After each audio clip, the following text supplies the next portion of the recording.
Hi, today we'll be taking another look at Star Wars Jedi Survivor using the GTX 1650.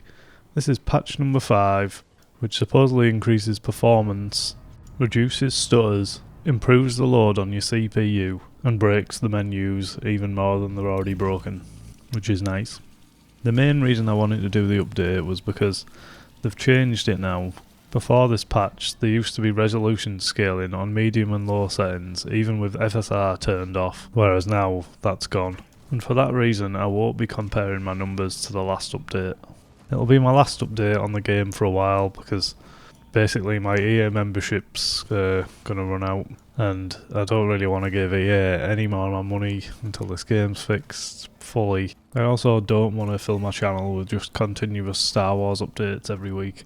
I will do a future update to the game after a few more patches and compare it to this current patch. So anyway, the rest of the system today is an i3 12100F and 16GB of RAM, which is running at 3600MHz CL17. I'm on Windows 10 Home and rebar is turned on. I'm using a capture card to capture the footage, so you will get an accurate representation of the FPS that you can expect while playing the game, as there's no added load on the CPU or the GTX 1650. But in the video you will see some screen tearing, which wouldn't be there when you were playing the game yourself, as long as you stay under your monitor's refresh rate, that is. Keep your eye on the frame time graph to see the smoothness and the stutters. I took all my data from the same little loop, which includes a bit of fighting, a bit of climbing, a little bit of just running about, so it should give you a pretty accurate idea of the FPS you can expect while playing the game. There's also this part here with a sign, which tanks your frame rate pretty badly, as you can see here in the video. There is a chance that there's larger areas that are as demanding as this light, so you want to keep your eyes on the minimums during the video, as there may be prolonged sections of the game where you're playing at that frame rate. One other thing I've noticed is if you change the FOV, mine was set to widest default, you can gain an extra bit of FPS here, so I'm going to be fading them in throughout the video to compare the different field of view settings and how they affect frame rate. Anyway, let's do it. So we're starting off with 1080p high with FSR balanced. I've left out any setting that you couldn't get at least a lock 30 with, just in case you're wondering why my settings are so random. And for this first run, I'm going to show you the full run so you can get an idea of, well, the run. And after that I'm going to chop it up a bit just to save a bit of time on the video so it's not 3 hours long. Anyway, I'm going to shut up for a bit now and just let you watch the video.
now we're going to bring in the narrowest FOV setting here, so feels a bit like playing God of War or something, but it's a bit disorientating to me. But you can see you gain quite a bit of frame rate there.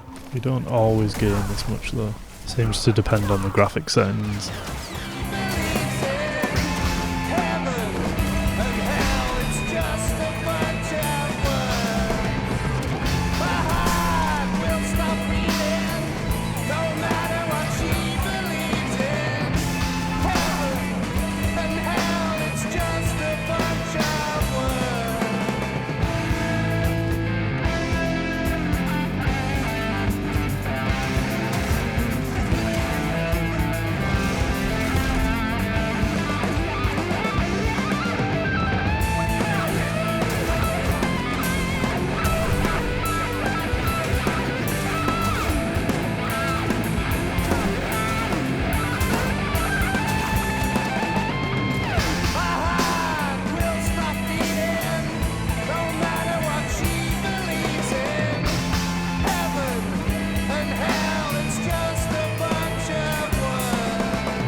Now we're going to bring in the default FOV, which here you're gaining a lot of FPS, but sometimes you don't seem to gain hardly any, so you have to go to the narrowest. Just depends on what setting you're at. It's a little bit less extreme as well, a little bit less God of War, feels a bit more normal to me.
Well, as you can see, the 1650 is doing an alright job of playing this game. I was actually able to lock 60 FPS in one of my runs using the narrowest FOV setting, 1080p low and FSR ultra performance. There's no guarantee that you'll be able to hold that 60 for the whole game though.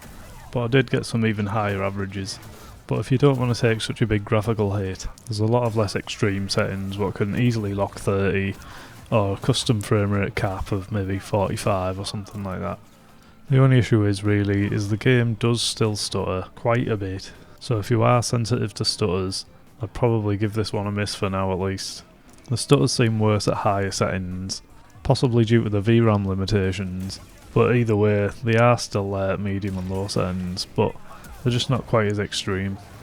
There's a possibility that if you have a lower end CPU here, you're not going to be able to reach these frame rates, but you should still at least be able to get 30, as long as it's not too vintage, that is. You might actually be able to do a little bit better on the low settings as well if you do have a higher end CPU than this. Anyway, thanks for watching my video, hope it provided you with some value. If you liked the video, please give it a like and subscribe for more. Thanks, bye.